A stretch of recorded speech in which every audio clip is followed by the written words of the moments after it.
खुलुमबाय इनसाइडनि बर'आव आं मिथु बर'।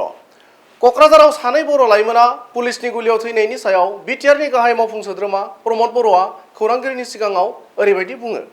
बेलेगक कब लगা নাই আমাৰ নিজৰ জনগোষ্ঠীৰ কিছুমান ব্যক্তি আছে যিসকলে নেকি মানুহৰ জীৱনৰ লগত খেলা কৰি ভাল পায়, যিসকলে নেকি সদায় ভায়োলেন্সৰ কথা কৈ ভাল পায়, যিসকলে নেকি সদায় এটা গৰম গৰম পৰিস্থিতি মানে ৰাখি পেলাই ভাল পায়। কিন্তু এনেকুৱা যদি পৰিৱেশ থাকে আমাৰ মাজত শিক্ষা দীক্ষা অৰ্থনীতি আগুৱাই যোৱাটো সদায় কঠিন হ'ব। আমাৰ সমাজখন ষ্টেবল যদি সমাজ হ'ব নোৱাৰে, আমি অনাগত দিনত যিবিলাক আশা আকাংক্ষা আমাৰ বডোফাই কৰিছিলে বা আমি কৰিছোঁ এইবিলাক কেতিয়াও মানে বাস্তৱত ৰূপায়ণ হ'ব নোৱাৰিব।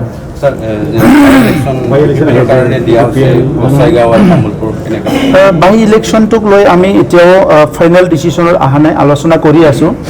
সেইটো ইলেকশ্যন ডিক্লেয়াৰ হোৱাৰ লগে লগে ইয়াৰ ওপৰত যিবিলাক আমাৰ পলিচি হ'ব ডিচিশ্যন হ'ব এইটো আমি এনাউন্স কৰিম। যিটো দুজন ল'ৰা মৃত্যুবৰণ কৰিব লগা হ'ল, এই ঘটনাটো অতি দুঃখিত এটা ঘটনা হয়। আমি কোনো নিবিচাৰোঁ যে কোনো এজন মেৰি আমাৰ যুৱ তেনেকুৱা মৰিব লগা হওক। আৰু বড়োলেণ্ডত এইটো আজিৰ কথা নহয়, তেনেকুৱা বহুত ঘটনা যোৱা দশকৰ পৰা দশক ধৰি হৈ গৈছে। তো এই ঘটনাবিলাক যাতে কোনো দিনে নহয়, ইয়াৰ কাৰণে এটা স্থায়ী এটা সমাধানৰ পথ এটা উলিয়াব লাগিব।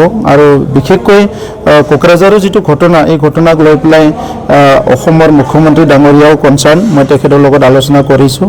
আৰু তেখেতে ইয়াৰ ওপৰত মানে নিজৰ লেভেলত চোৱা চিতা কৰি আছে। আৰু তেনেকুৱা কোনো এজন ব্যক্তিক ফেক এনকাউণ্টাৰ বা তেনেকুৱা বিনা কাৰণত মৰাটো কোনো এইটো সহ্য নকৰে বা কোনো গ্ৰহণ নকৰে। তো সেইকাৰণে এই ঘটনাটোৰ ওপৰতো তদন্ত হ'ব, আমি ইতিমধ্যে আলোচনা কৰিছোঁ। আৰু অনাগত দিনত তেনেকুৱা কোনো কাৰণতে যাতে হত্যা হিংসাবিলাক নহয়, মই পুলিচ প্ৰশাসনকো আহ্বান কৰিছোঁ। আৰু লগতে যিসকল যুৱ আজি হকে বিহকে সদায় অস্ত্ৰ লোৱাৰে কথা কয়, তেখেতসকলকো মই আহ্বান কৰিছোঁ যে এই বৰ্তমান সময়টো অস্ত্ৰ লোৱাৰ সময় নহয়। ইয়াত আমাৰ সমাজখন আগুৱাই নিব লাগিলে আমি কঠোৰ পৰিশ্ৰম কৰিব লাগিব আৰু শান্তি সম্প্ৰীতিৰ মাজেৰে আমি আগবাঢ়ি যাব লাগিব। ইয়াত ইতিমধ্যে 3টা চুক্তি হ'ল, 3টা চুক্তিত বহুখিনি অধিকাৰ আমাৰ এই অঞ্চলৰ ৰাইজক বড়োসকলৰ লগতে প্ৰদান কৰা হ'ল। বিটিআৰ চুক্তি এতিয়া ৰূপায়ণ হৈ আছে, য'ত 4000তকৈ অধিক NDBৰ কেডাৰসকলে বা ৱাৰ্কাৰসকলে ৰিহেবিলিটেশ্যন পাবলৈ গৈ আছে। কেছবিলাক ইতিমধ্যে 274 কেছ উইথড্ৰ কৰা হ'ল। এইটো অফিচিয়েলি এইটো ডিক্লেয়াৰ কৰিবলৈ বাকী আছে, ইতিমধ্যে চব প্ৰচেছ কমপ্লিট হৈ গ'ল। আৰু ইয়াৰ বাহিৰে যিখিনি NI কেছ আছে, CBI কেছ আছে, এইবিলাক কেছৰ ওপৰতো মুখ্যমন্ত্ৰী ডাঙৰীয়াই খুব চিৰিয়াছলি এইটো চাই আছে, যাতে 100% শান্তি স্থাপন কৰাৰ স্বাৰ্থত এই কেছবিলাকো কিবা এটা কনচিডাৰ কৰিব পাৰে নেকি।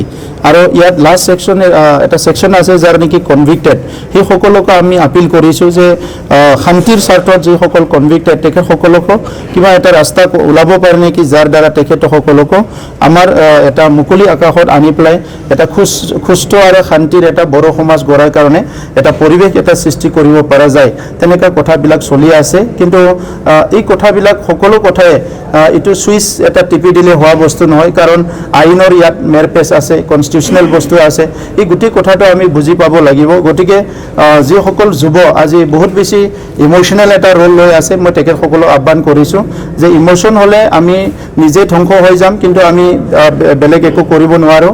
আৰু এই 30-40 বছৰত আমি বহুতখিনি নেতা হেৰুৱালোঁ, বহুতখিনি আমাৰ কৰ্মী হেৰুৱালোঁ। বড়ো জনগোষ্ঠী এটা অস্থিৰতাৰ মাজেৰে আহিব লগা হৈছে, আৰু আজিও আমি এটা ভাল পৰিৱেশ এতিয়ালৈকে গঢ়িব পৰা হোৱা নাই। তো সেইকাৰণে সকলো যাতে ইম'চনটো পৰিহাৰ কৰি এটা শান্তি সুস্থিৰেৰে আগবাঢ়ি যাব বিচাৰে, তো সেইটোকে মই চবকে আহ্বান কৰোঁ।